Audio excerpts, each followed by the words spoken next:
is the best. Yeah.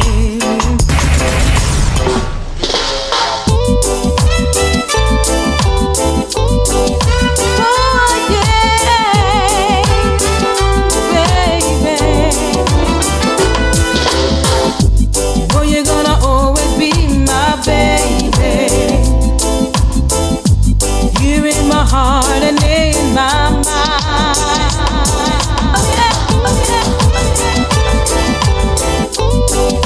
Oh yeah, baby. Oh, you're gonna always be my baby. You're in my heart and in my mind. No one else can ever take your place. Wanna be the only girl in your life. I will be calling for you, babe. 'Cause only you can give me good loving. I'll be always calling for you, babe. 'Cause only you can give me sweet, sweet love. Boy, my heart was stone cold. Swear I'd never fall in love again. No, I always wanna be your queen, and I want you to be mine. I will be calling for you, babe. 'Cause only you can give me good love. I will be calling for you, babe. 'Cause only you can give me sweet, sweet love.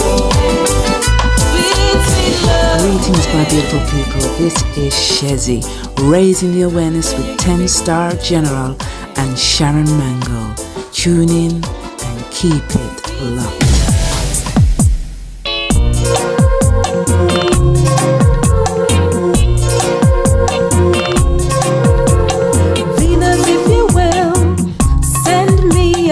Someone I can thrill, someone who when he hold me in his arms, he's giving all his charms to me.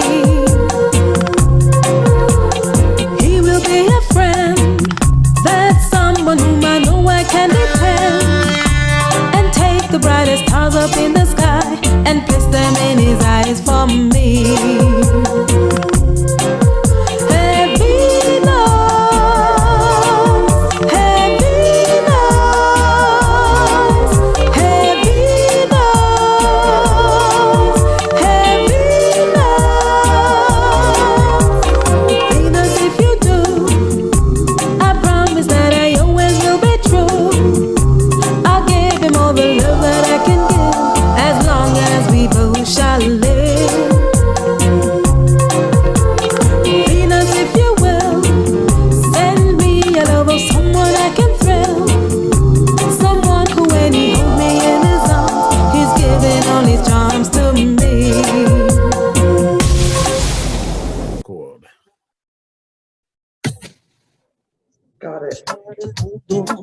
Soy Ane desde Perú.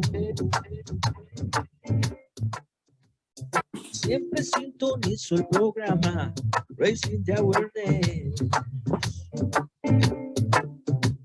Con Star General and Sharon Mango. Con Star General and Sharon Mango.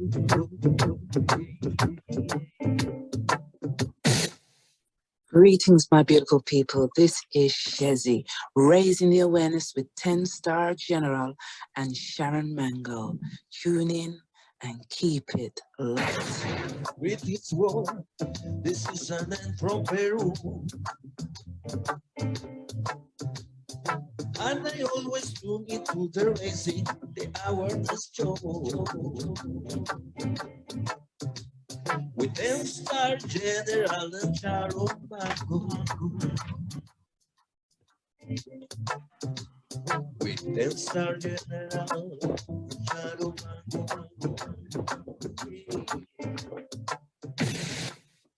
Greetings, one and all. This is Lloyd Brown giving full endorsement to Starting promotion right out then radio. the station with integrity, the station with a difference. Remember me tell you, Lloyd Brown says so. Full endorsement. Starting promotion right out then radio. We not stop till we drop. Saying,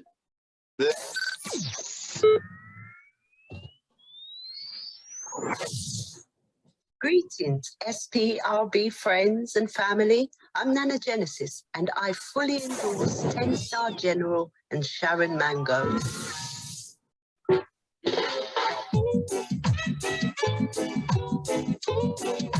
Oh, yeah, baby. Oh, you're gonna always be my baby. You're in my heart and in my mind. No one else can ever take your place. Wanna be the only girl in your life. I will be calling for you, babe. 'Cause only you can give me good love. I'll be always calling for you, babe. 'Cause only you can give me sweet, sweet love. Before I met you, boy, my heart was stone cold. Swear I'd never fall in love again. You know I always want to be your queen, and I want you to be mine. I will be calling for you, babe. 'Cause only you can give me good love. I will be calling for you, babe. 'Cause only you can give me sweet, sweet love.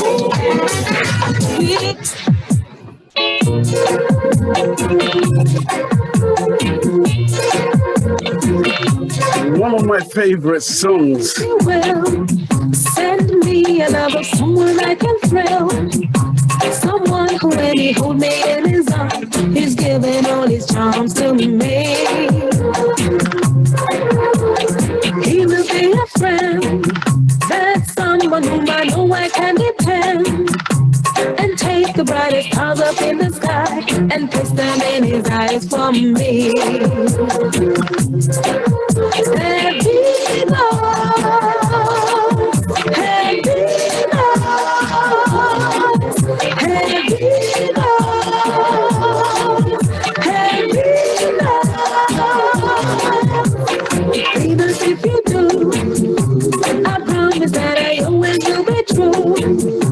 I'll give him all the love that I can give, as long as we both shall live. One of my favorite tracks from your album, Marvelous, I tell you. And you are looking extremely marvelous today down there in sunny Jamaica. Right now, me jealous. How are you? Oh, well, you know, we can just get on a flight and come too.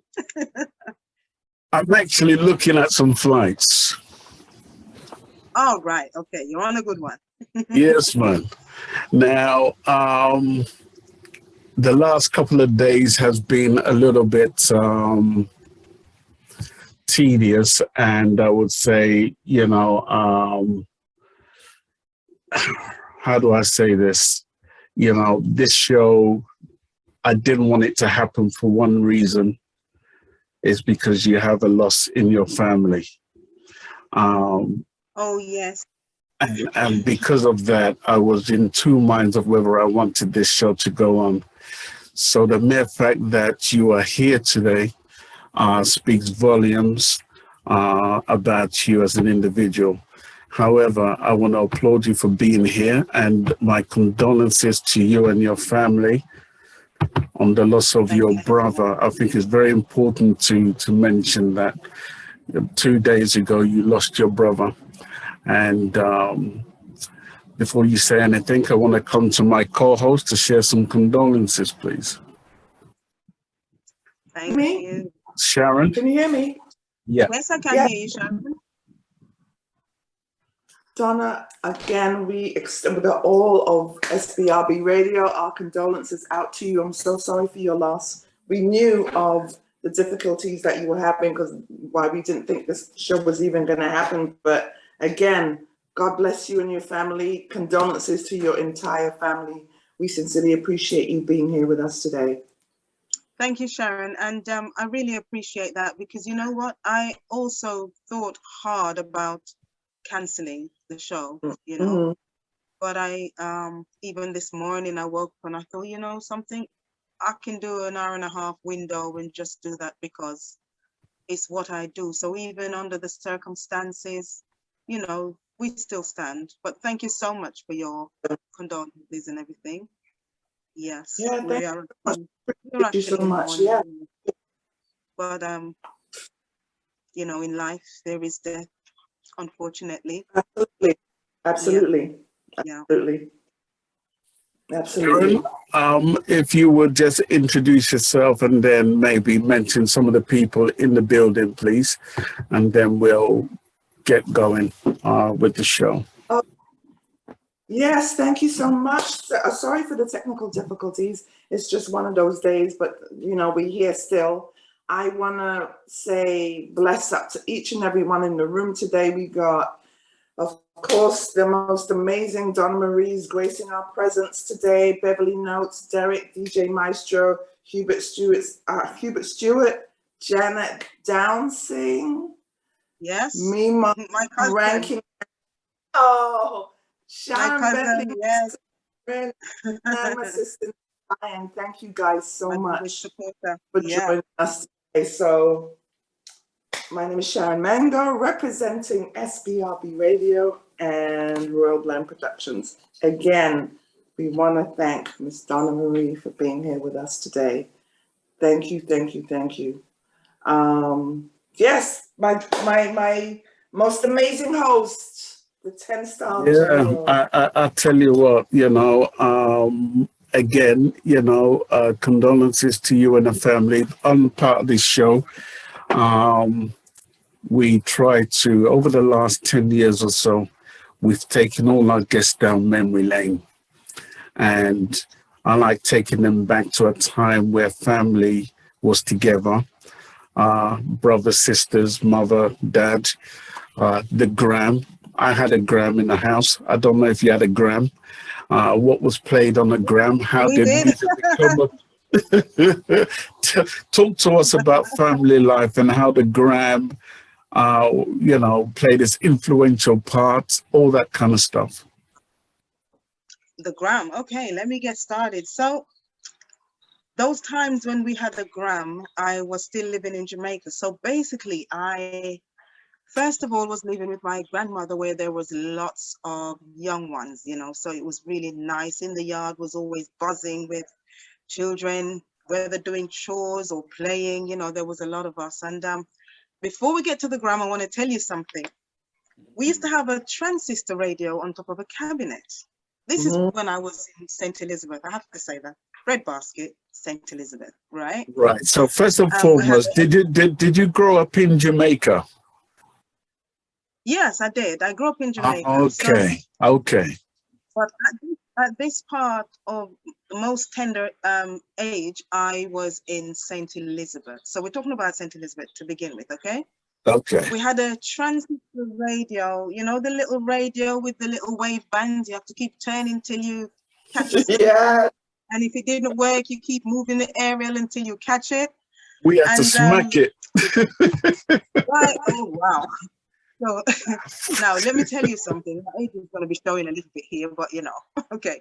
So back then you had songs like Sammy Plant Pisa Kandonga Goli and Wash all your troubles away. Now those songs might sound ancient to you, but those were the type of hits with Justin Hines and those people. Back then, they were like the order of the day when it comes to music, you know, and we'd be all outside doing stuff, and all of a sudden a hit song come on, and we would just dash to the room. We would party for 5 minutes real hard, and then when the track's finished, we just go back to whatever, you know, we were doing. And that's something that stuck with me, you know, how we appreciate. I was barely 5 or 6, but that's a memory that stays with me. And not long after, I moved to Kingston. You see, I'm going to tell you something now. Mosquitoes, they loved me from when I was quite small. Me too. Oh my God, it was terrible. They were like just eating me alive, you know, and before one little bite would heal, another bite would come, and it was just awful, right? So my dad said, oh, you know what? It'd be nicer if you grow up in Kingston, in the town. It'd probably be better for you, more refined, blah, blah, blah. And so that's what happened. Well, the mosquitoes followed me all the way. On the train, they were with me. There was no change. But so in Kingston now is where the gram comes in. So my aunt, she had a proper stereogram, you know, the nice, what do you call it, mahogany, dark mahogany. Oh boy, yes, man. Yes. You know, that little light on it that was just so homely, that little dim amber light. You know, now you're talking. Yes, and then it was a drawer, like a drawer opening and closing, a sliding door to get to the gram where you'd stack the records. Does anybody like remember? A spaceship. Yes. You remember when we used to stack the records and you put 5 or 6 on and you just leave it to play? And when one was finished, the hand would just come over to the side and the next one would drop down and the hand comes back. Hey, listen. Oh, those days are gone, but those were the days. You know, technology didn't exist, but that was that's something to remember. It was just amazing. And that's what I remember of the radiograms. You know, it sat proudly in a corner in the room. It was the prime piece of furniture in the room. Right. It really was. That's right. That is very true. Sharon, chime in, Sharon, chime in. Yeah. So during that, so you only had time to, when the radio came on, you only have a little bit of time, you dance, you look at music, and then the radio's gone. Now you got the gram. So and then we had the gram because I'd moved to Kingston, you see, so right. So then were you allowed to use the gram? Me, no, of course not. Jeez. Untouchable. If I even look like I want to touch it, I would get a tap on my knuckle. I didn't dare. But it was good enough that there was always music. So in that yard, if we weren't playing our gram, somebody else were playing their grams.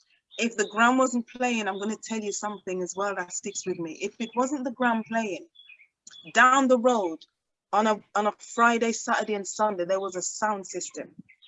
Now, obviously, I couldn't go to those parties, you know, because I'm a kid. I'll tell you something. When I used to hear the wailers wailing out over the air, I couldn't sleep. It was like the best thing ever. And before I even know Bob Marley, or that his name was Bob Marley, it was his music that I was actually listening to, you know. Trench Down Rock, Don't Watch That, and all of those tracks, you know, it was just amazing. I'd be in my bed and I couldn't sleep because I could hear this music coming over, you know. It was just absolutely amazing, you know. Yeah. So there was always music around. You listened to always music around, but then when did you actually get started? Was it because, you know, if you're in Jamaica, you have to go, even in England, you're going to church. You have to go to church. You have to go to church. Go to church. Yes, you got to go. Yeah, but yeah, church was interesting because when I lived in Kingston, I actually had 2 choices. So I had like my original church at the time was Pentecostal. And then we had kind of a Moravian church in Kingston in Deanery Road area where I used to go. So I'd go to one in the morning and go one in the evening. And it was interesting because it was two different types of worship. The one I went to in the evening seemed then that it was like the more upper class people that went there. They were a little bit more dressed up. Yeah. The building inside was a little bit more ornate and all the rest of it. So it was interesting. But let me tell you, my Pentecostal church was always on fire. Right. Different. You're so shocking out. Yeah. Oh my days. Even the pastor, oh my gosh, that man could move. If you want to see moves, you needed to go to church. especially if you want to see the shuffle. The shuffle, we know what you're talking about. Listen, that man be gliding across the stage. I know Michael Jackson got it from him, right? You know it. Yes. So yeah, those were the days in the early stages. And then obviously back then I didn't recognize that I loved music or even that I wanted to do music. I only knew that I loved it. As a child, you just embrace things. You don't know what your calling is yet, but you just embrace the things you love naturally. Yeah. And so when opportunities came, it would have been like a church concert or a school concert or whatever it is. If I can get on a stage, I'm there. Yeah, that was the interest without knowing, that's something I would want to do. But as the years went by and I went to the UK in the teens when I was in my teens. And obviously I was in church there. So I would say now that was my nursery bed. That was my training ground. There is where I developed my vocals. Yeah. Okay. So what year was this now? Give us a year so we can work on. What year was that? Yeah, what year was that? You don't want to tell us the year, From way back when? Way back when. Okay, that works. Way back a long time. No problem. Yeah, no, it was many years ago. Right. And so basically my recording career actually started in the UK. So if I could just forward jump a little bit and say when I actually started recording was in 1989. Was it? Okay. No, 84. Okay. Okay. Yeah. Got that right. Yeah. And I started out with Pioneers. So I don't know if you remember the Pioneers, right? Yes, I actually know Lottie Pioneers. I was speaking to him recently. Yeah. Yes, as a group, they sing Long Shot Kiki Bucket. Oh, yes. Remember that? Yeah.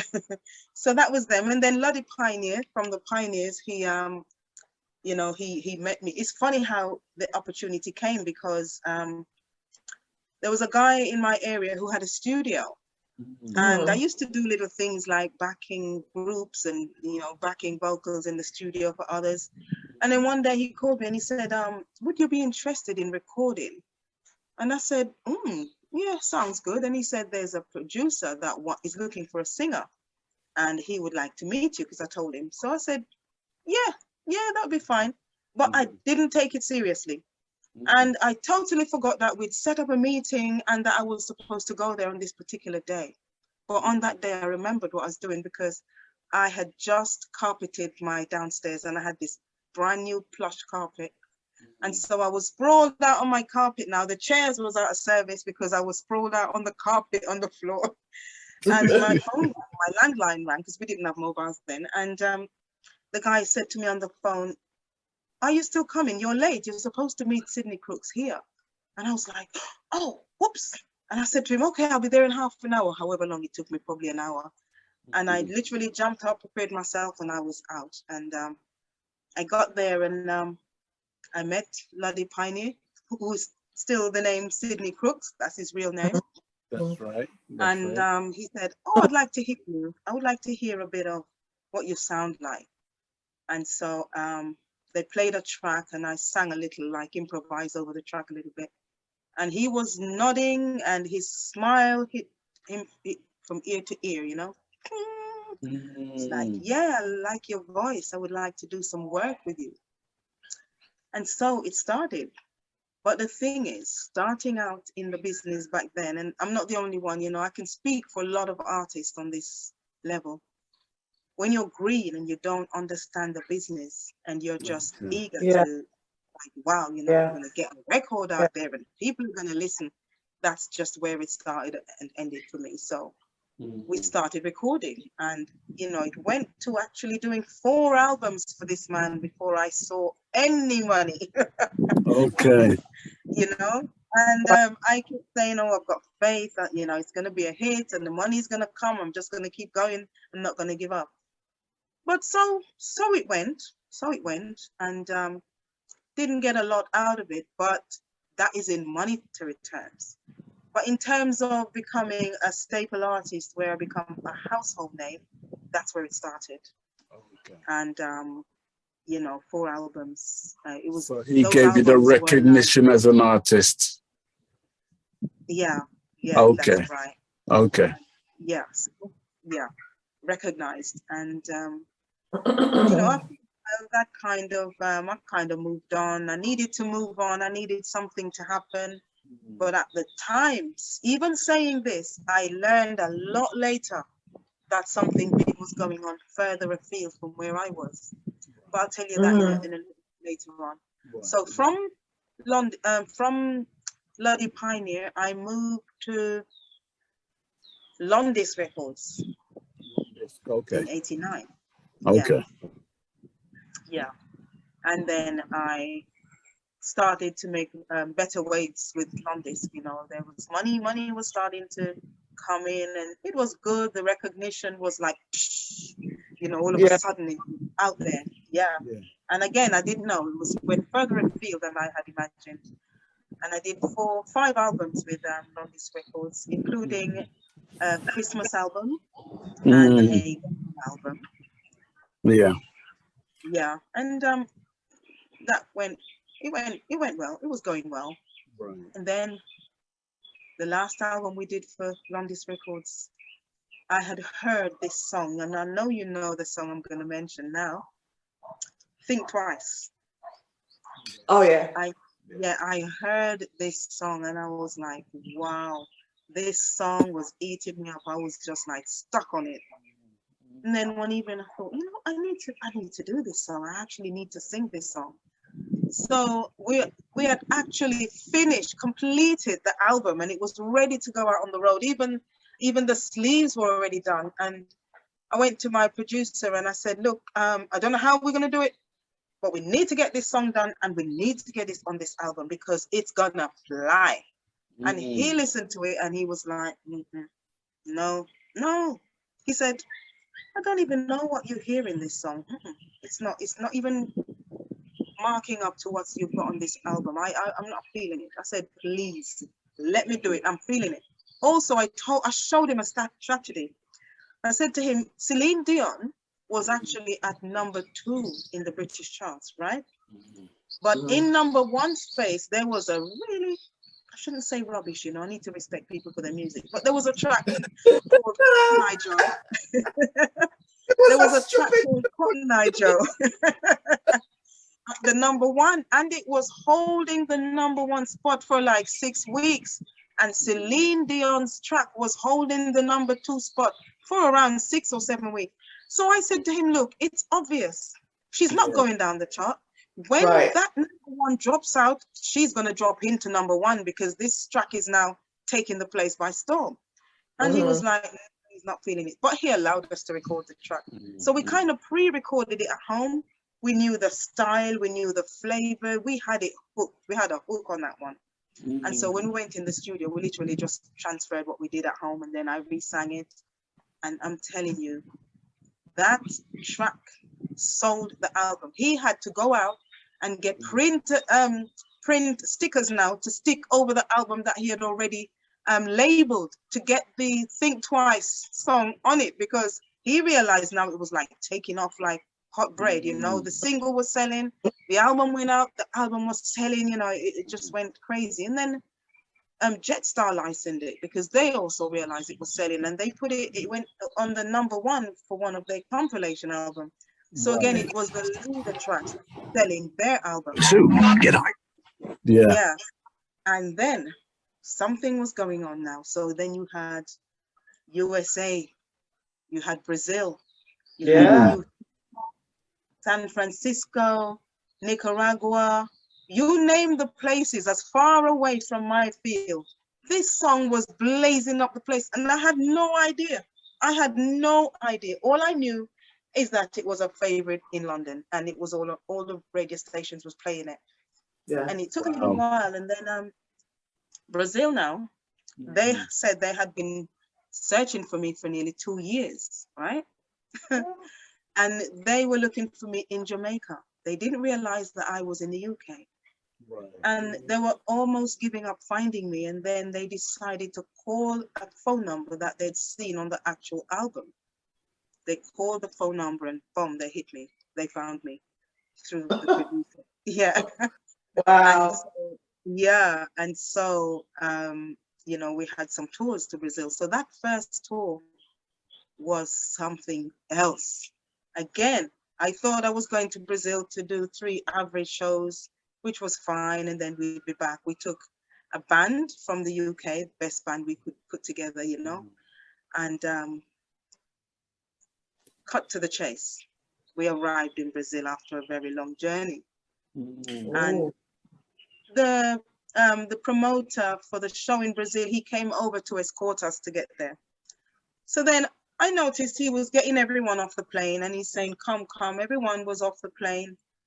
And then he asked the band to come. So I called him Natty. I said, Natty, why are you making me wait?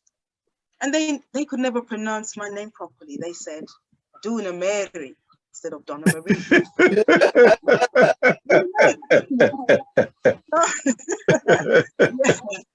And he said to me, he said, Donna Marie, many people wait for you. And I thought, okay, he's actually just trying to get me to say, he's trying to tell me that in life, people wait on me, so I need to learn to wait. I took it as that. I thought, okay. Fold my arms, sit back, the band went off, and then he had a big smile on his face, and he said, come now. And so I walked towards him, and we went to the step. When I stepped out of the plane, I heard this roaring. The place was lit up. It was just something crazy. So I said to him, can you hear dogs barking in the background? I can hear those. Yeah. So I said to him, it looks like they're expecting somebody special today. What's going on? What's all the noise? And right. He said, Donna Marie, I told you. Many people wait for you. And then I got it. I was like, wow. And let me tell you something. Thousands of people bombarded the airport. Literally, it was like there were people everywhere. They had to send for securities from everywhere to control these people. I was like, I thought, nah. This is me now trying to come to my senses. I'm like, Lord, is this for real? You know, I couldn't believe it. Then we couldn't check out. They had to take the passports from all of us, the band and myself, go and check us out. And we had to get the vehicle, the tour vehicle, to come on the platform where the plane was to drive us off, because there was no way we could have gone through we couldn't go through the airport. It was bombarded.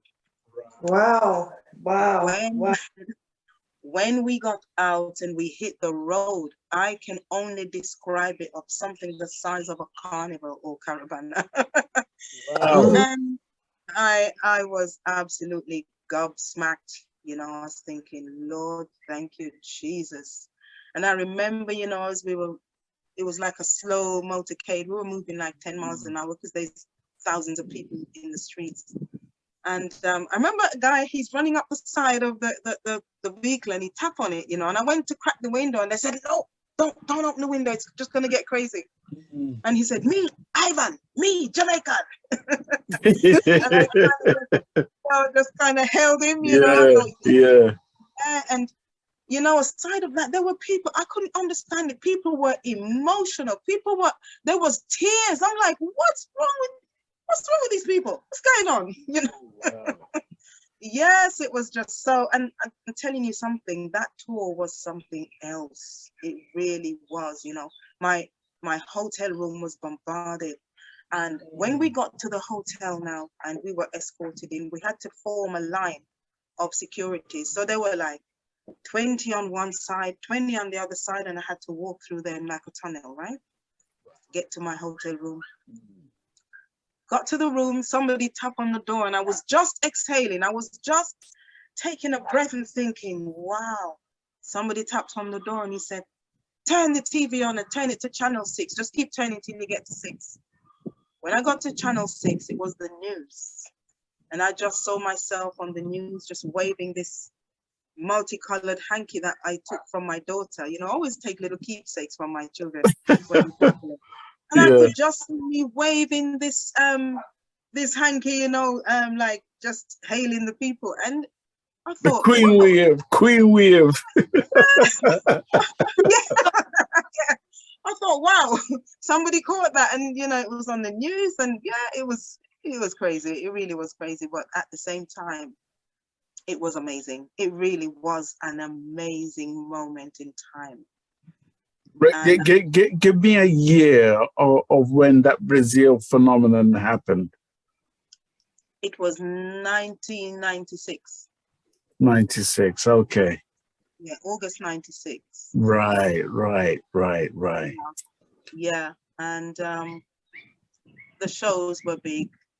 What I say, the show were big. I mean, Brazil, different areas are not so big, so they had, you know, they made the shows separate, like little football grounds and stuff, and that's how it was. And so when you came into the industry itself, you were just broken out into the industry with that song Think Twice, right? No, I had, like, remember what I previously said, I came into the industry working with pioneers. I had already done okay. So it's like on the ground, I was already becoming a household name, you know. And what happened was Brazil had picked up all of these older tracks. I knew nothing about it, but then Think Twice was their hit. So on being there, I discovered there was a radio in the hotel, that in the center where they had the swimming pool, that they always had a radio. And every single day, as long as the day was, sometimes I even got tired of it myself, I shouldn't say that. There was my tracks playing on the radio, and it's all these older ones plus Think Twice. So it was that's where Lottie lives anyway. He lives in Brazil. Yes, he moved there. He moved there shortly afterwards. Yeah, because he had left the UK and he came to Jamaica, and I came to Jamaica and I found him, and I was looking for him. I found him. Right. And, he asked me what was happening, and I told him. I said, you know, things had taken off away in Brazil, and I didn't know. And all that I've ever recorded with you, you know, the people are embracing, you know, those 4 albums there, and that is what's happening. And then Think Twice came and blew it out of the water. And his ears pricked up. You could see, you know, he's like, what? Brazil? The next thing I heard, Sydney is in Brazil. He just moved there. It happened so quickly. And he thought, okay, let me chase up that market. And he went there and he settled there. He lives there now. But yeah, I had to go there and discover music that was hardly being played in London and only played amongst a mature audience in the UK, was taking life in Brazil. And let me tell you, this was also a shock. The age gap, considering I'm a lot older than a teenager, the age gap there that was actually taking in those music was like 16 to 25. I was like, what? You wouldn't believe it. Right. And then the culture, they dance that kind of merengue, salsa, those kind of styles. Yes. You want to see those people do the salsa moves to these tracks. It's something to see. It's a picture to see. And that's what it is. That was the culture there. That style of music was what they graced, you know. then went Well, let me come back to when you came to the UK from Jamaica initially, and you're now in the UK. That's a different scene altogether. What was that vibration like for you, and how did you see the music industry initially when you came into it? Right. So when I came into the music industry, I came in behind people like, okay, so you know, you have the UK singers, UK stars, you have Carol Thompson, you have Janet Kay, you have Lloyd Brown, Peter Honeygale, Sylvia Teller, you know those ones, right? Yeah. I kind of came in behind them because at the time, Lovers Rock was taking the UK by storm. Lovers Rock was born in the UK. Right. And so I was listening to their music. I wasn't even in the industry yet. I was a young girl in church, leading a choir, doing that sort of thing. You know what I'm saying? So my opportunities came after that. So I actually came in with a different genre, I didn't come in and then do Lovers Rock, even though that was the happening thing.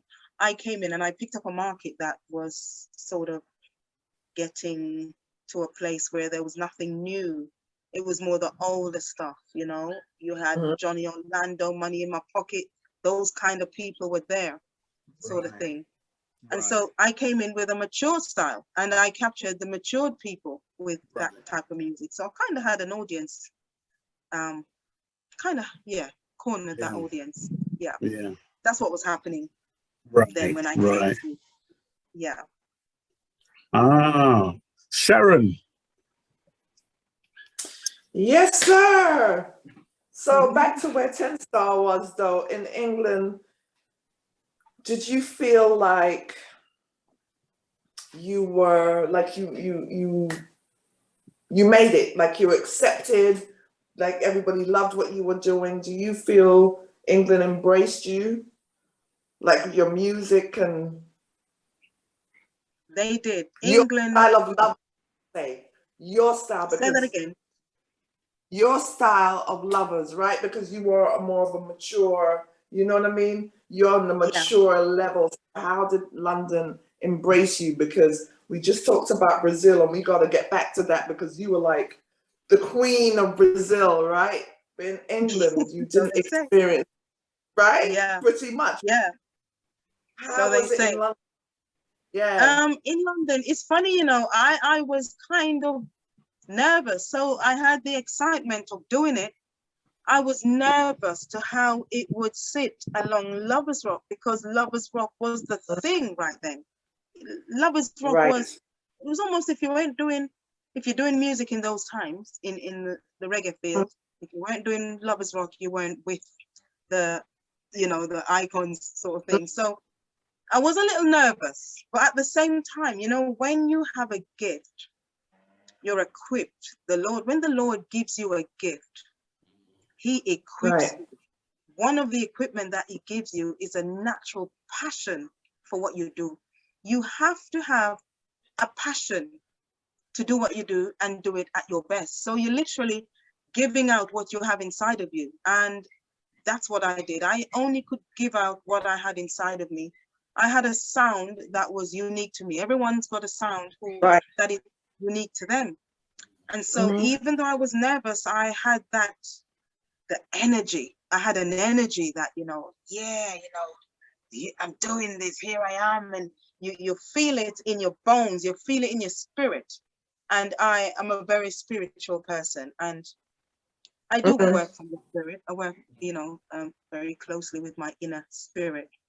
And sometimes even in the studio, it would have been a bit of a verbal fight to say how I style a line in a song, or how I sing the song, or, you know, how I ad-lib. Sometimes it'd be a fight, and they had to give in, you know, and I don't boast when I say this. Sometimes they had to give in, because I had to give what was coming out from inside of me, you know. And so I'd get the nod at the end of it, you know, and as long as I got the nod at the end of it, I was happy. And they were like, yeah. Yeah. So, you know, we always came to an agreement in the end.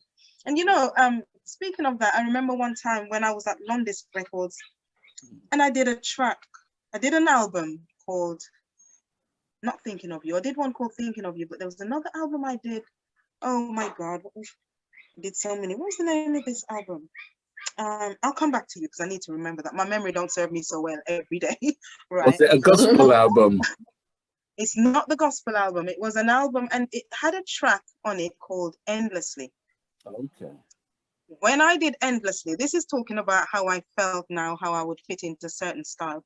When I did Endlessly, I absolutely loved this track.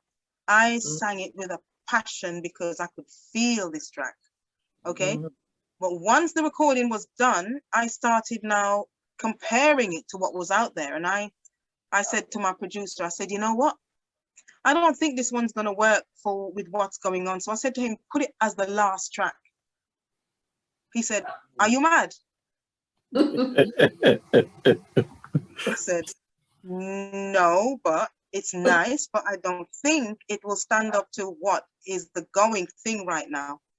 He said, you're not going with the going thing. You're bringing something new. I thought, okay, that makes sense, yeah. And he put it, I think it's at number 4 on the album rather than the last track. Well, let me tell you something. That track took life in London and I still didn't know stuff was going on because I'll tell you why. I didn't turn the radio on for a lot. So I didn't keep up to speed with what's really going on. And I was like living in the countryside. I wasn't actually living inside of London. So I kind of missed what was going on. And then I remember one evening we were driving into London to do a show and we tuned into the radio station. And I heard, you know, they reeled off 4 tracks in a row, including Think Twice. They played Endlessly. They played, you know, a few staple tracks from my albums. And I was like, wait a minute. I said, this DJ is having fun. And you know what? All through the night, on the way back, we tuned in again, going home. And there was other stations that were playing the tracks. And then I woke up to it. That was my first time actually waking up that, you know, wait a minute, something I go on, you know? And yeah, that's when I realized, and by then, the bookings for the shows were just rolling in, you know?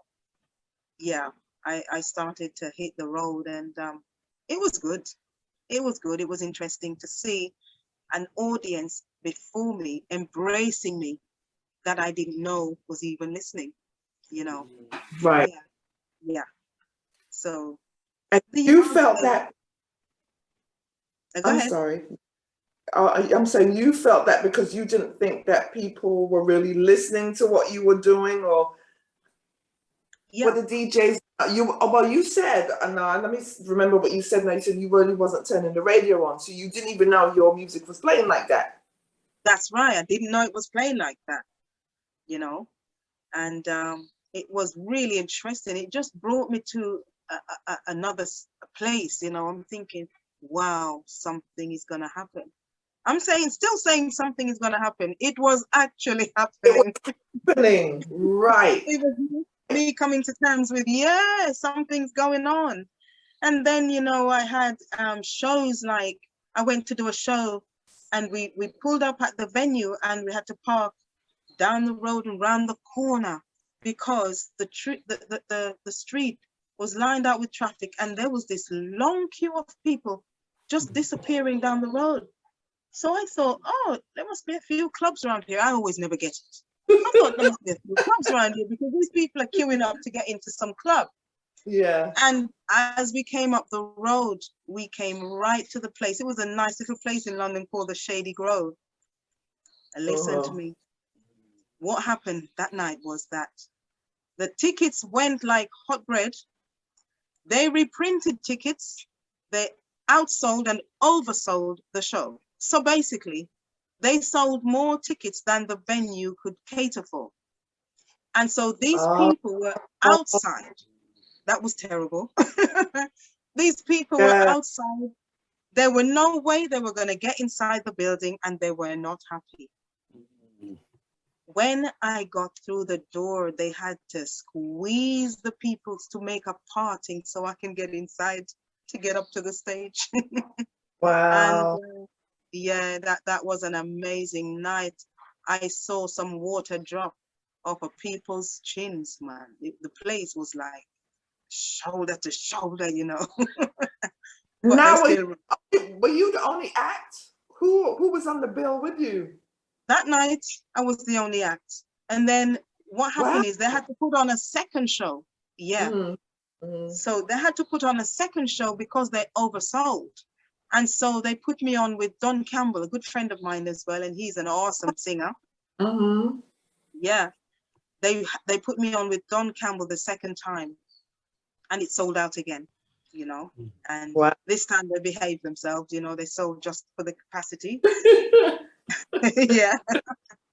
And it was another good night. And from there, you know, I was up and down the country. This is before I even stepped foot outside of the UK. Up and down the country, but my best areas in the UK was always in the north. So we'd be like Nottingham, Huddersfield, Birmingham, Bradford, Leicester, you know, all of those places. Manchester, always. Watford, we had Watford. Oh gosh, all over the place, you know. And it was good because every single time the crowd embraced me very warmly, which to me was a blessing. So during that time now, you're doing these shows, are you like seeing your little money now, like it's building? Are you also writing at the time? Yeah, you were doing covers, but you writing your own stuff now? Yeah. I did a lot of covers when I was with Pioneers, which is where I started out. And I purposely didn't write songs there. I had a reason why I didn't write or give it any of my written songs. You know, I was very protective of them, and I didn't feel at the time that I wanted to release any of my written songs. But having gone to Londis, I started writing, and I gave, you know, a couple of songs that I'd previously written. And then in the latter, when I got to Jetstar, was when I really started to write a lot more. And most of the tracks that I've done at Jetstar are my written tracks as well as covers. Yeah. Wow. That's a beautiful. So you may have heard of a song called Can't Stop Loving You. Oh, of course. Okay, so I wrote that. Yeah, that's one of my written songs. Oh gosh, there's so many, I don't even know where to start now. Even to touch on the gospel album, most of the songs on my gospel album are my own written songs, including Bless His Holy Name. And with Bless His Holy Name, you would have heard that melody before and some of those lyrics before. So what I did, I adapted that song to a new sound and then wrote new verses to it. Okay. Yeah, so you will recognize that it might have been a melody you'd heard before, or some of the words you'd heard before, and then I wrote verses, and adapted it like that. So that's like part written. Yeah. Let me see. Sing a few bars. Sing a few bars, man. Sing a few bars. I knew Tennis I was gonna get A, and I was like, leave her alone. I had to. You see you later? Wait till I see you. So bless the Lord, oh my soul, and all that is within me. Bless His holy, bless His holy name. You have to excuse the mercy. What a thing. Oh, I tell you what I'm gonna do. This is what I'm gonna do. Go on, then. What you gonna do? I'm gonna play that actual song. I'm gonna play it right now. All right. I'm glad you're Hold on. I've got the gremlins back here one more time, but don't worry about nothing. All right, here we go again. Let's see if it's gonna play. Sure. Oh no, it's acting up. It's acting up. You have to speak to it. Tell it to play. Tell it to behave itself.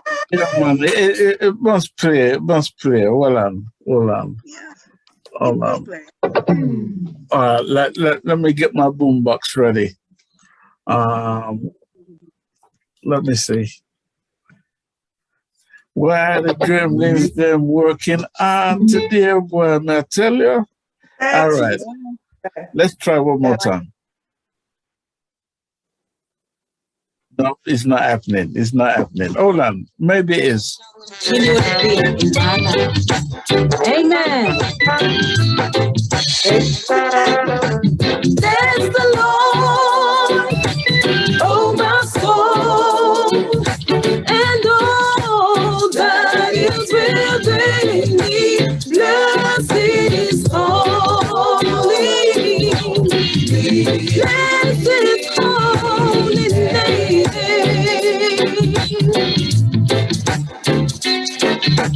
Bless the Lord, oh my soul, and all that is within me. Blessed is holy. Blessed is holy name. Whoa. He is the map that calms the sea, and he made the blind man see. My God is a man of compassion. He will always understand. Bless the Lord, oh my soul, and all that is within me. Blessed is holy.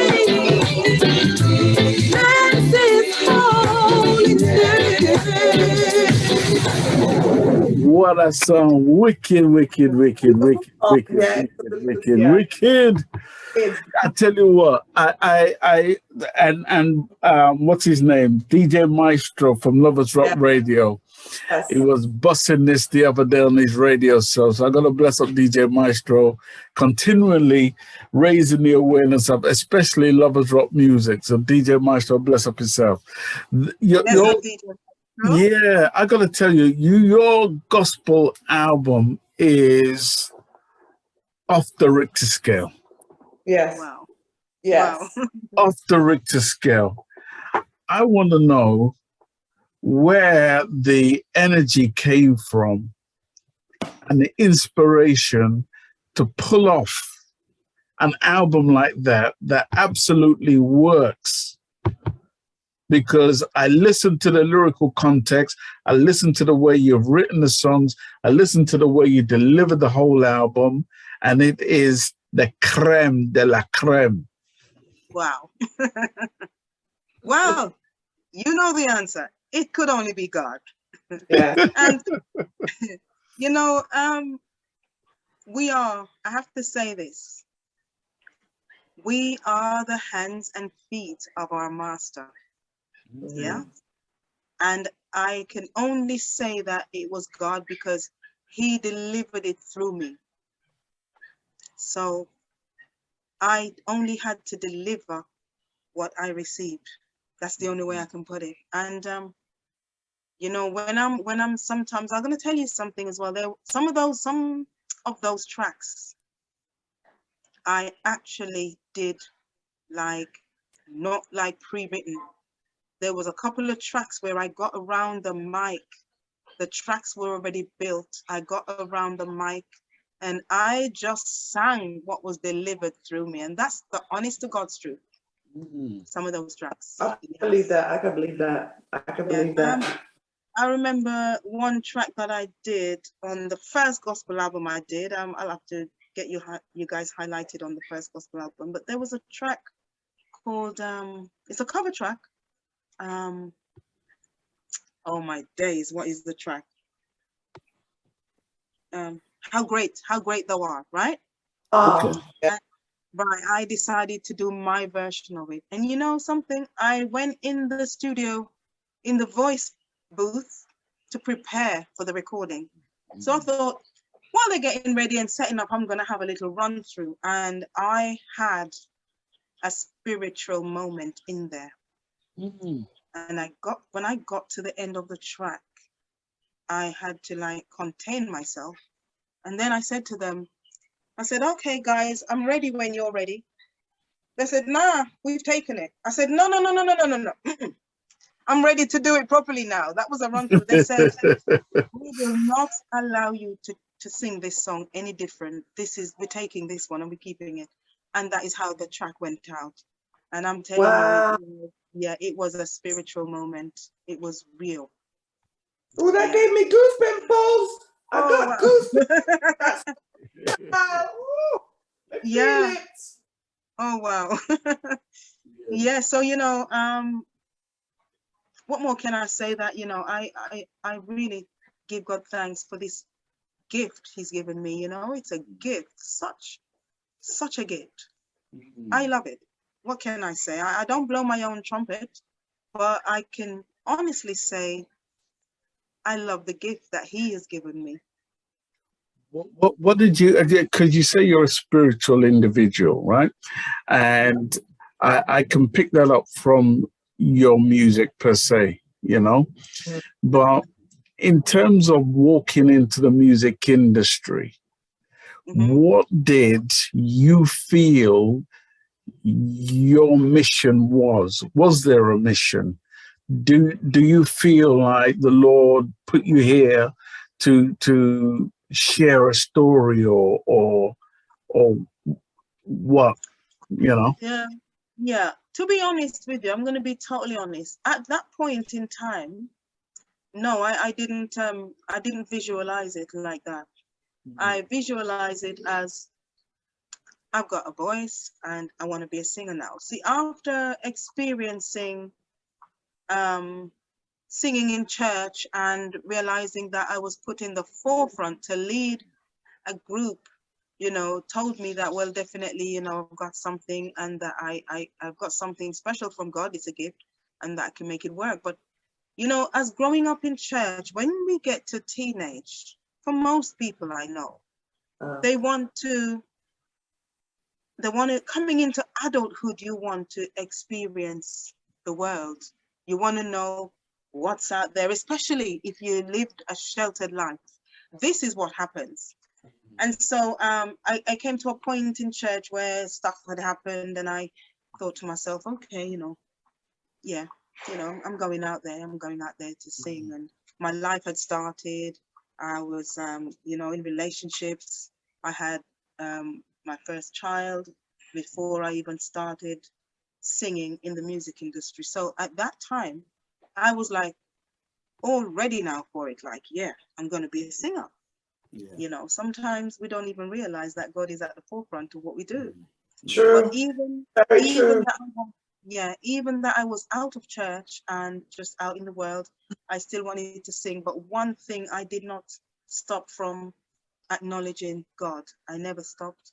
And, you know, I had to, on this journey, I had to come to terms along the way with knowledge. Knowledge has taught me that it's not because you don't sing a gospel song does it mean that you're ungodly or any song. What it is, the contents of the music, whatever you add, because music in itself is pure. It's a sound. God created sound.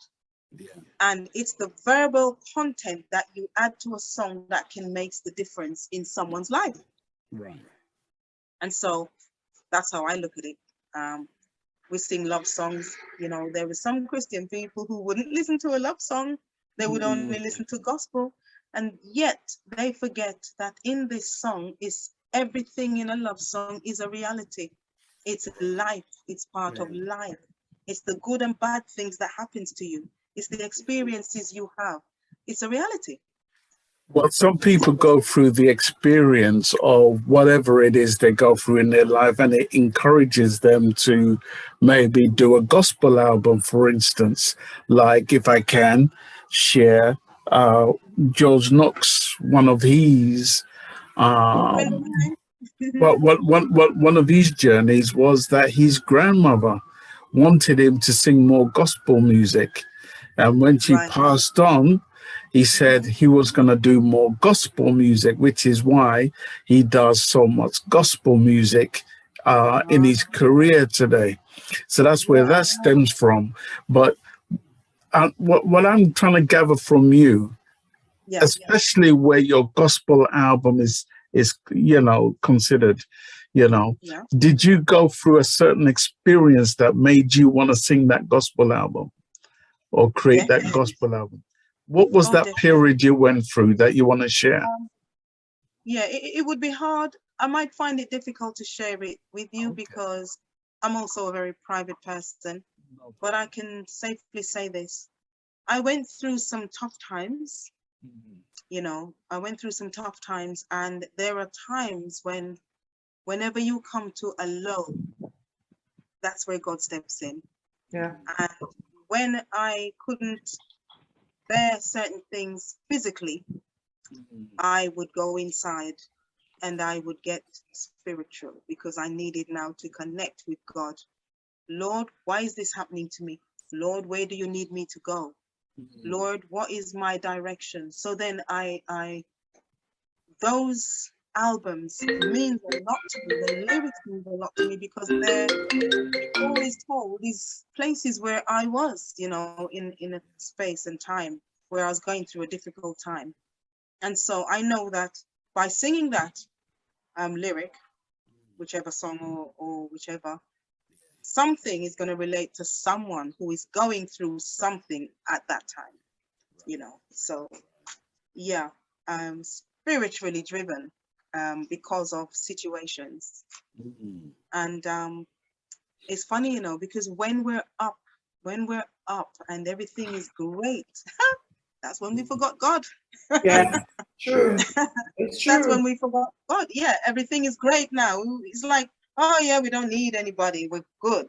Yeah. But when we get to that low, I tell you, God is not like man, because after all that, it's like, sometimes I picture God and I think he must feel really upset sometimes. As soon as things are good, we forget him. Right. And it's when we get to that low that we call on him. But he's aware of it. He knows it will happen because we all live in sin. And he knows that there's a time that we will need him. All he wants us to do, though, is to acknowledge him. And is that what you wanted us to grab from this album? Yeah. There's a song on this album called Now Is the Time. Okay. I don't know if you know that track. Yeah, I got it right here. I'll actually play it. Yeah, play it? Yeah, you can play it. You can save my throat because the aircon has been messing with my voice. You knew I was going to ask you, right? Yeah, no, we could tell. No. You knew. Donna, I was going to, listen, Donna, I got your back. I know what was going on there. I'm like, no, play the tune. Make our voice, heal the voice. Leave her. Aaron, I love you. Play the tune. Come on, leave her. Let's play the tune. I tell you what, let's play a few bars. Here it goes. Okay. Well, that was a false start, and in comes the original starts. All right.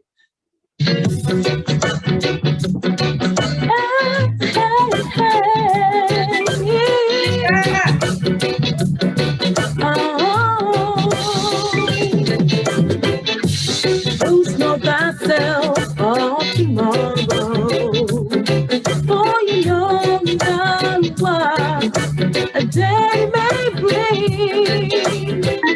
So every season there is a reason. There is a time for everything. A time to be born and a time to die. To soar and a time to reign, a time to build up and a time to break down, a time to laugh and a time to cry. Now is the time we need the fire.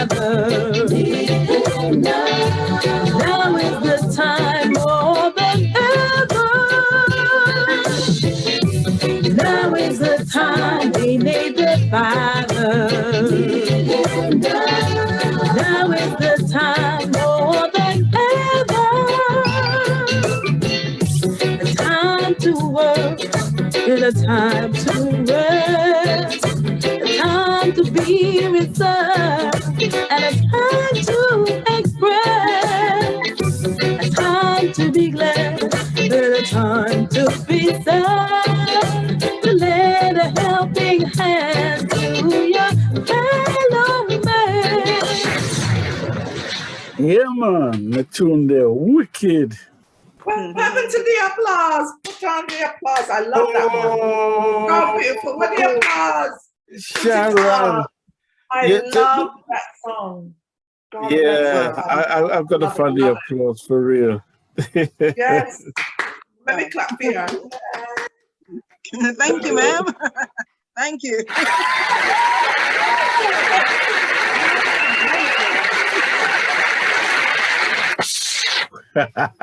Yes. Got a proper applause there. Yes. What are we like? I tell you, man, what are we like? Sharon. Oh, well. Donna, let me say, you are such an inspiration. And we're not going to press you, as we know that we have all gone through our trials and tribulations, but however, you were able to express that in your music.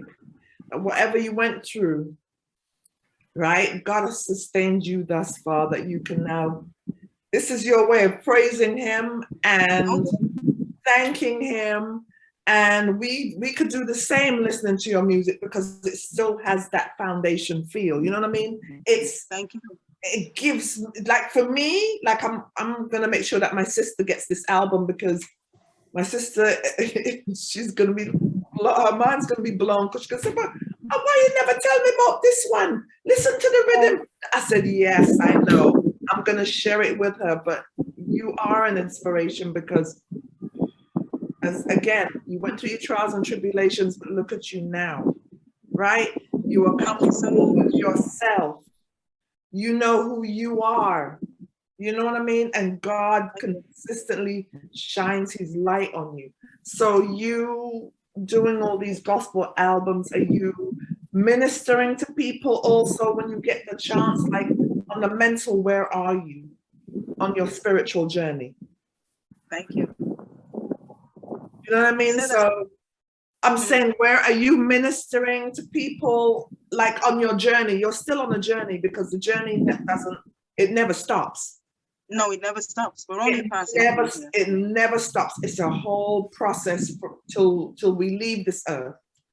We always have to give praises too. So are you ministering people during your process now, your journey? Yes, I do. Definitely.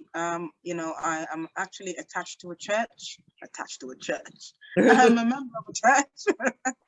And I minister there. And for me, whenever I'm out doing a performance, I still minister because I know there is all kinds of people in the audience. And so I acknowledge that God is still on his throne.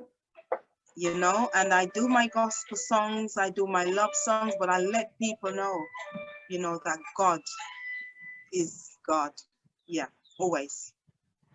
Always. See, that's a beautiful thing what she said, because I went to a show one time. Who was it? Luciano. And Luciano always has a moment of silence where he's literally ministering the crowd. I'm saying some people were on their knees. He's doing these songs, you know, but then he kind of brings it all the way down. And I kind of see you in that. You know what I'm saying? You're doing this music and you're elevating and you're going to keep rising. But during the time in your performances and wherever you're going to be, it seems like, I mean, you're telling me, yes, that's what it is. But yes, you are definitely reaching those people who may have lost their way. You know what I mean? Right. Giving them hope. And this is why we do shows like this. And I'm excited to say that because It's giving people hope through your music. It's the lyrics where you touched them, a word, 1 or 2 words might have touched them, and you were doing it, and you just keep growing. I mean, look at you now. You look like you were still 16. I mean, I know what it's about. That, Please. Oh, I wish. look at her. That's all God's blessing. You have his light. You know what I'm saying? You have his, yeah, you have his light, but what you're doing is a beautiful thing, because it seems to be, for me, I just think that we can only reach people through music. We can talk and we can talk and we can talk, but you will always get somebody through music. So if people are writing positive lyrics, you know what I mean? It's just about the good. Yes, there's bad, about the good, the bad, and the indifferent. As long as it's positive, the reality. That's right. It's and that's a good thing that you just said, Sharon, because music is a universal language. Yes, it is. When people can't speak or can't understand, a music can bring everyone to a place where they're all in the same place mentally. That's the beauty of music. Yeah, it can bring people all together to a place. Yeah. You should have known, though. You should have known you were destined for greatness when you went to Brazil. And you coming out saying, what? Oh, somebody coming. Who's this person? And it was you. You should have known. I should have known. But you know what? Boy. I think I prefer it that way because, you know, I've got a humble spirit and I want something to work, but I just couldn't have known what was going on over there. As much as it felt good to me, and I felt that it would feel good to someone hearing it, but I still didn't know, you know. And to say the least, you have some people listen to soul music, some listen to reggae music, some listen to, you know, African music, some listen to English music. And when I say English music, I mean the real pop music. Yes, and then you have heavy metal, which to me is a big noise in my ears. Yes. You know, yes. So you have different type of people who like different type of flavors. And I think that's kind of the way I was going. Will they embrace my sound? Will they love this music the way I love it and feel it? Will they feel what I'm descending, you know? So it was all like, I needed to see that reaction. I needed to know that I can be at a place, in the same place with the people when I deliver that music. And that was the shock that came when I actually saw the reality of it, and that we were all on one accord, where they were feeling what I was feeling as I delivered what I was feeling. That's just an amazing thing. If it makes sense, you know. Yeah, for sure. Tell me about when you performed.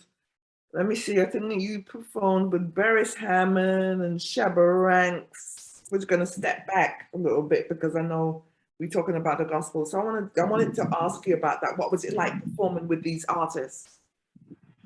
Well, first, I think the information you're looking at is probably one of the older ones. So let me just bring you up to date a little bit. Yeah. So the most prolific artists that I've actually worked with are the likes of Luciano, Mighty Diamonds, Don Campbell, Dennis Al Capone, Alton Ellis, Delroy Wilson. I did an album with Delroy Wilson too. Delroy Wilson, yes, you did. That's right. That's right. With Delroy Wilson now, it was an amazing moment simply because I was a fan of his. I never thought the day could come that I would be on the same platform as him or in the same studio as him. Yeah. And he was a humble little guy too, you know. So to me, you know, like with Delroy Wilson was a special moment. You know, I've worked with Dean Fraser, I've toured with Taurus Riley, I've worked in the studio here in Jamaica with Taurus Riley. George Nooks, you know, I did a track with George Nooks. And we've worked on many stages together, you know, so just to kind of update you that I've worked with some of the most prolific reggae singers in the industry, and it's been an absolute pleasure because they are stars. They are stars. They are artists, and I respect them highly.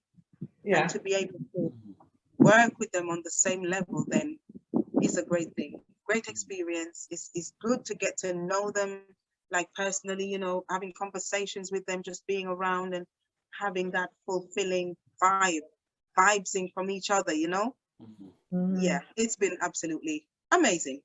I can't find another word. Yeah. Yes, I have to say, you know, it's been an absolute blessing to have this reasoning with you on the show today. And, you know, I think your name is not called enough as far as I'm concerned. And I have to give thanks to Sister Audrey Scott, who's in the building right now. That is my good friend, Audrey Scott. Audrey? Yeah, hi girl. And, you know, I have to give respect where respect is due. It's because of her that, you know, you're on our show today. And when she mentioned your name to me, I said, hey, let's make it happen, you know. And, you know, yeah, man, it's an absolute. And how could I not even mention Audrey Scott? Also, we have been on many stages together, you know. Go back a little while, me and Audrey. Yes, yes. Sorry, Audrey. I didn't forget you. I just missed a minute. Now she's sending you kisses in the messages. So kiss. Bless her heart. She's a lovely soul, Audrey Scott. You are lovely. I love you, girl. I love you. And I have to say, we get to a period where I'm conscious of the time, and I don't want to keep you longer than you have to wait for, you know. So we have a period here on the show where we extend some questions out to the audience. I'm going to allow at least 2 or 3 to ask you any questions. Keep it short. Tell us who you are, where you're calling from, and any quick question you may have for Sister Donna Marie. All right. So if anybody would like to ask a question, just unmute yourself and pose your question. That's if you have a question. All right. Anybody? Yeah, DJ Maestro is here. I'm in the house. Hello, good afternoon, everyone. Blessings to each and everyone. I don't know if you can hear me. Yes, I can hear you. Sister Donna Marie. Hi. Well, what can I say? What did you say your name was? DJ Maestro. DJ Maestro, okay. Hi. Hi. Just a couple of things really. Just a quick one. Is gospel music your first love? That's the first question. Yes, it is my first love. Yes. Right, because just a quick one. My favorite track from you is Master Plan. Wow. Yeah. Okay. And obviously my favorite album is Can't Stop Loving You, and that's that track on the album itself. Yeah. So basically, listen to what Sharon and 10 Stars been asking you. All I want to say is, keep on doing what you're doing. I'm a big fan. I'm always playing your tunes on my show, as 10 Star would know. And may your career and your life soar and extend, and just keep on doing what you're doing. You're just bringing the music to the people, and that's what we want to hear. Positive music, positive vibes. So bless you. Maestro, yeah, I really want to say thanks a lot for that. And as you've just come in, you've opened a window for me to say, I really want to thank all the DJs, because it takes different parts of the industry to make these things happen. Yeah. And the DJs that go on the radio and play the artist's tracks. Yeah. I just want to give the biggest big up and the biggest thank you, guys. Can you find that round of applause that you did earlier? please, can you just Yes. big up? Hey, Maestro, Yes. please, big You him want the up. applause?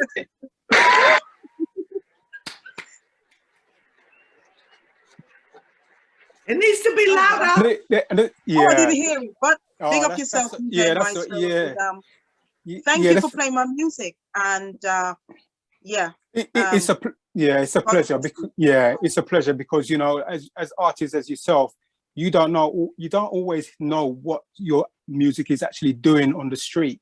You don't know how it's coming across to the audience and people listening. So, you know, for me, I've got the easy part is playing your records, playing your tunes, playing your music. You know what I mean? You guys are doing the hard work by producing and so on. So for me as a DJ, it's a pleasure to do that because I've loved doing what I'm doing, but that's the easy part. So if all the DJs can do their part, then obviously the recognition will just keep on soaring. So stay blessed and blessings to everyone. Thank you, DJ Maestro. Thank you, DJ Maestro. Bless up. Thank you. Yes. Okay. Is there anybody else who would like to? Anybody else? Anybody else would like to pose a question? All right. So since there ain't nobody, listen. Donna Marie.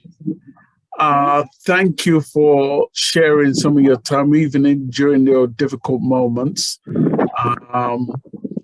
Is there anything you would like to say to anybody out there who might be listening, or to the world who is listening right now? Over to you. Yeah. Okay, I'm not sure who's listening online from where. I know people are coming in from different places, but I actually just want to say to you guys, thank you for loving my music. Thank you for your support. Thank you for playing my music, because you know, until a music is heard, nothing's happening. So thank you for listening to my music, and may the Lord bless you enormously. Amen. Sharon, over to you. Sorry, continue. No, I was just saying I wish you peace, joy, and happiness, and everything that's good, you know. Even during your difficult moments, did you enjoy yourself today? Yes, it was nice talking to you guys. Amen. It really was fun. And it gave me a chance to come away from a situation just for a breather for 2 hours. And it was just lovely talking to you guys, you know. Thank you so much for having me on your show. And we'd love to have you again, you know, and anything else you have up in the pipeline? Like at the moment? Yeah, like, you know, any works going on, or what can we expect for the future from Donna Marie?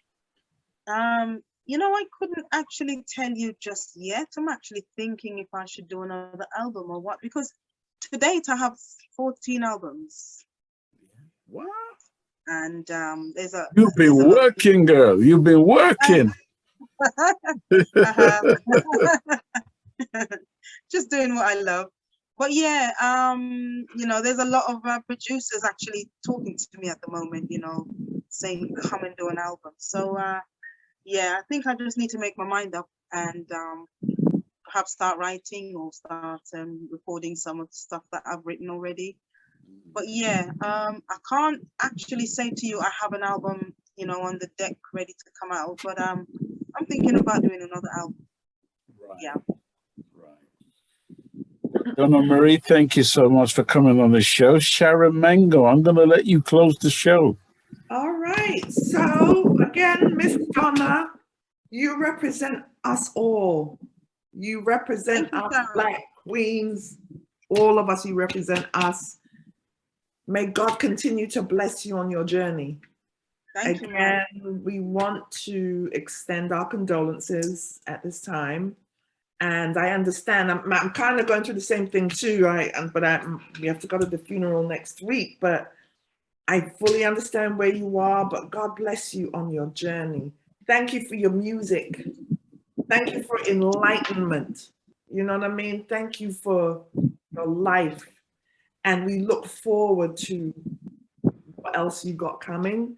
And we pray and hope you come back on the show again, of course, under better circumstances, and maybe some whatever comes down the pipeline, we're going to hear about it and you're willing to share with us. All right. Okay. So, yeah. Can I just mention to you guys, if you're not too far away from where I am, on the 18th of June, I'm going to be at the Corn Exchange in Bedford. So look out for that. I will try and share it with you, the adverts. And right. If you're not too far and you want to be in a good place on that night, check out the 18th of June at the Corn Exchange in Bedford. So all you UK massive, support this, because I tell you, if me could go, me there the States right now, but if it me in England, I would have been there. You guys in England, support that. I don't know why Donna had to pick a well, I don't listen. Donna picked a day when I'm gonna be flying out. Oh man. Telling you. Yeah. That would have been a show of shows. That would have you been know it. Yeah. But there'll be many others, I'm pretty sure. Yes. And hopefully, Donna, I don't know what's, hopefully I'd like to see you stateside. I don't know when, but it's got to happen. You got to come here, man. Jersey. You have to come to New Jersey. It's frozen, I think. Just speak the word. New Jersey, I'm coming. Please come. Yeah, man. Oh my God, I'll be in. Ooh, me can't wait. That has to happen. All you got to do is speak to your promoters out there and hook me up, and I will be there. You know what? I am definitely going to do that. I'm going to have to speak to a couple of people and see what's happening. But you were definitely one of these artists that I would love to see here. I think they would embrace you immensely. Sure. Wow. Yeah. All right. Yes. Right. Miss Donna Marie, thank you so much for coming on the show today. Yes. It's been a blessing. Thank you, Sister Audrey Scott. It was an awesome conversation today. Yeah. Thank you, Beverly Knowles Rankin and Janet Downsing. Yeah. Who else? Sharon Mango, Sharon Bentley, DJ Maestro, Joel. We have Hubert. Who else have we got? Mayman Knight, and we have Aaron. I think that's his name. Yeah. And Sister Audrey Scott. Thank you to everyone who joined us. We're going to leave you with this song, because I know DJ Maestro is a big fan of yours, and I know he likes Master Plan. And we're going to end the show with this.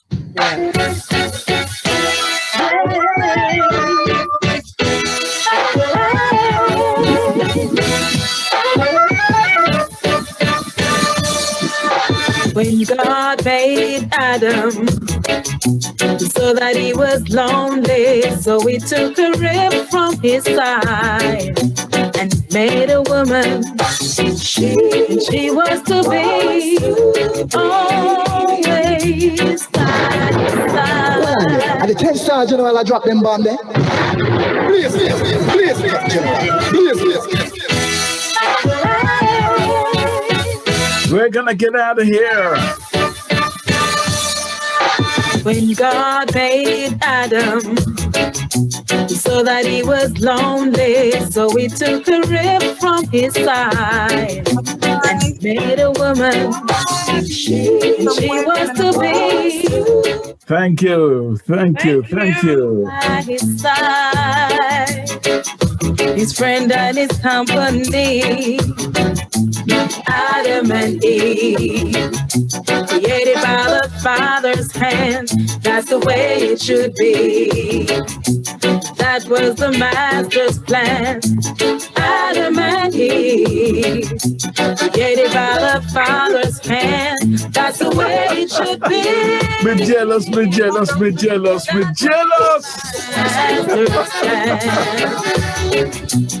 Whoa. It's not fair. Just to make it nice. And the fruits of their togetherness would be to produce children of the future. Teach the youth when they become man and woman, bring forth more fruits of their kind. Yeah.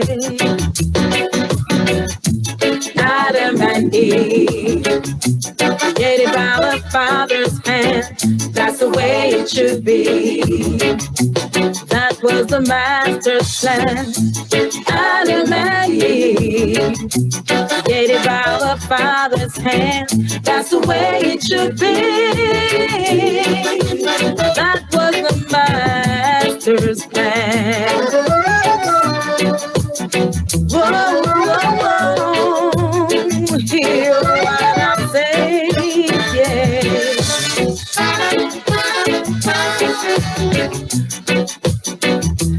Join us on Saturday. Our guest will be Monty Naismith. Yes, Monty is going to be our guest on Saturday. Join us then. We're going to get out of here. One love.